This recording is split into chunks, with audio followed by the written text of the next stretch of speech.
Bom dia, turma! Tudo bem com vocês? Hoje é a nossa primeira aula virtual. Eu vou retomar algumas coisas que nós falamos na última aula. A gente estava estudando as fábulas, que é um gênero textual também. É um gênero que pertence à tipologia narrativa, ou seja, são fatos narrados, histórias contadas sobre alguém, sobre algum personagem. Então as fábulas elas falavam de personagens que geralmente eram animais que falavam, animais que tinham características humanas, e uma característica da fábula também era ter uma moral da história. E agora a gente vai para outro gênero, que é o conto maravilhoso. O conto maravilhoso também é muito conhecido por vocês. É aquele conto que começa com era uma vez, então era uma vez uma menina e blá blá blá. Então é bem conhecido, a gente ouve bastante essas histórias na nossa infância.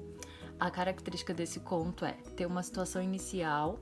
Então, nos primeiros parágrafos a gente vai encontrar a descrição dos personagens, como que os personagens são, tanto fisicamente quanto psicologicamente.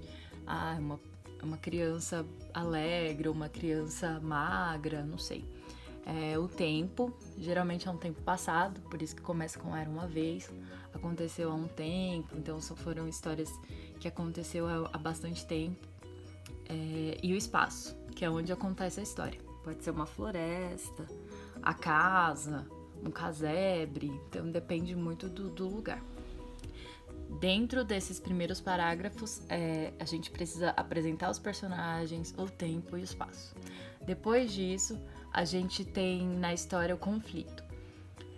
Todo conto precisa ter um conflito, senão ele acaba sendo só relatos de acontecimentos. O que é um conflito? É um momento em que a gente fica apreensivo, que alguma coisa vai acontecer. E aí é um acontecimento que modifica essa situação inicial. Então não é mais só apresentar os personagens e tal, e blá blá blá. Acontece alguma coisa que a gente deixa, que a gente fica muito vidrado na história. Então desperta o interesse de quem tá lendo. Esse conflito pode ser, por exemplo, na história de João e Maria. É quando eles acham a casinha de doces e tal, e do nada percebem que tem uma bruxa. Aí depois disso nós temos o clímax, que é o momento mais de maior tensão, é o auge da história. É quando a gente fica querendo saber o que vai acontecer, se eles vão morrer, não, ou coisa do tipo. E aí nesse momento já começa a encaminhar para o final da história, ou seja, depois que acontece isso, depois do clímax, depois do auge da história, tudo acontece para finalizar os acontecimentos. E aí dentro desse clímax a gente vai para o desfecho. O desfecho é o final, é a conclusão, é quando tudo dá certo ou não, mas geralmente no conto maravilhoso as coisas dão certo. E o mocinho, a mocinha fica com o príncipe, com a princesa, todos os conflitos são resolvidos. Na nossa última aula presencial, eu também falei sobre os tipos de narrador. Então, nós falamos sobre o narrador observador e o narrador personagem, justamente para falar sobre as fábulas. Geralmente, nas fábulas e nos contos, a gente encontra esse narrador observador. O que é um narrador observador? É aquele que só observa, ele vai contar a história, só que ele não participa, a história vai sendo contada por si mesmo.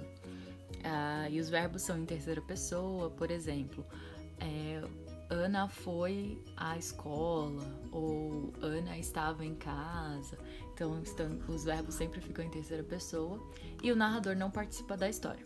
Então o narrador ele fica de fora, ele apenas conta os fatos.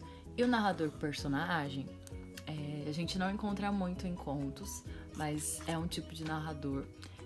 Ele é em primeira pessoa, ou seja, o narrador vai falando a história como se ele estivesse participando. Então, eu fui à escola, eu estava em casa, ou eu fui assustado por um vilão, não sei. Então, esse narrador participa da história. Essa é a diferença dos dois narradores. E além disso, dentro do conto, nós também temos os tipos de personagens. Eles também são bem fáceis, a gente vê muito em novelas, filmes.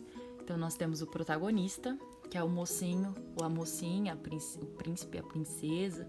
Eles geralmente são bonzinhos, têm uma característica boa, a gente gosta deles. E o antagonista, que é o famoso vilão.